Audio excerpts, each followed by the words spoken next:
Optager den nu? Ja. Hej Mike. Vi skulle forklare, hvad vi så på de her 2 billeder. Og det første billede, det er jo et billede af nogle ringe i vand, eller nogle små bølger. Og den her slags bølger, de kaldes for tværbølger. Det er, hvor svingningen står vinkelret på udbredelsesretningen.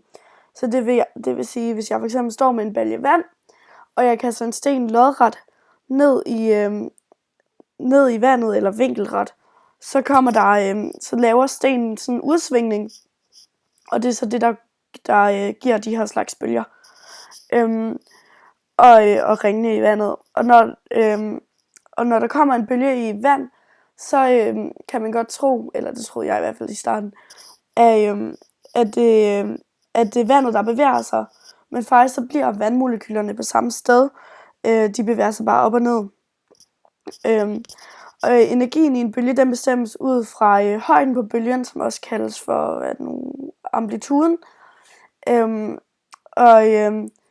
Og jo større en amplitude man har, jo mere energi er der også. Og så på billedet, der ser vi også 2 ringe eller bølger, der sådan rammer hinanden lige der.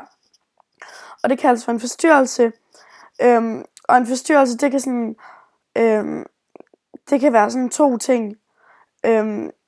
Det kan enten være konstruktiv interferens eller destruktiv interferens. Og ved konstruktiv, der er bølgerne ens. Altså de rammer hinanden på præcis samme sted. For eksempel bølgetop mod bølgetop, eller bølgedal mod bølgedal.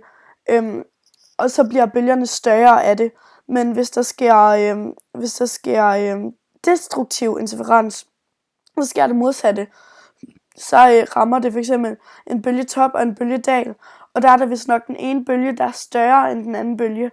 Og det gør så, at begge bølger, de sådan, at de bliver destrueret. Eller de bliver i hvert fald mindre. Og hvis man gerne vil udregne hastigheden for en bølge, så skal man bruge ligningen V lige med lambda gange F. Hvor lambda, det er bølgelængden, og F er frekvensen. Yes, det var vist alt, jeg havde for billedet 1 til at starte med. Det kan godt være, at jeg lige springer tilbage, hvis jeg har glemt noget og kommer i tanke om det. Og så ved billede 2, der kan vi så se fænomenet refraktion.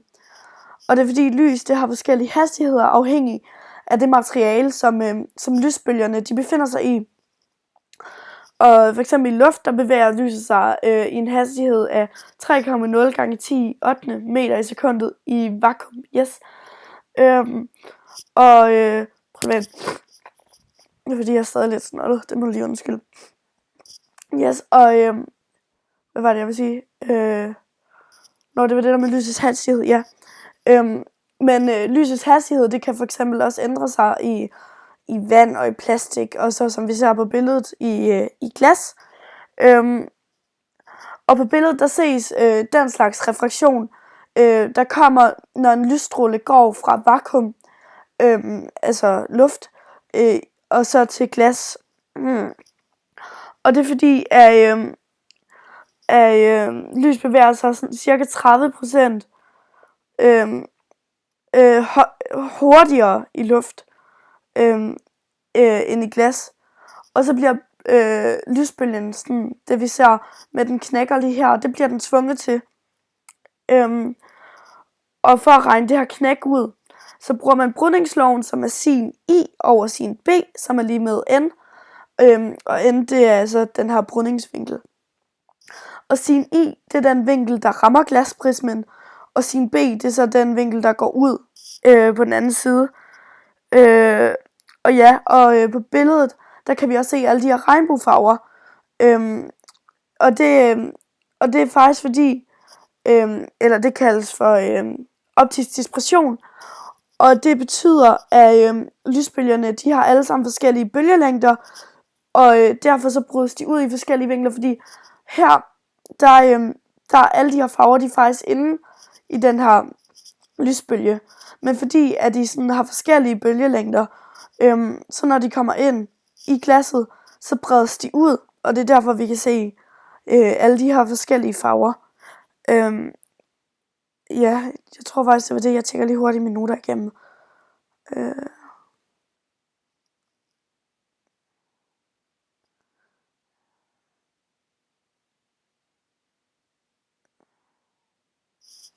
ja, jeg tror det var det. I hvert fald lige hvad jeg kan se nu. Yes. Så ja, det var det jeg havde.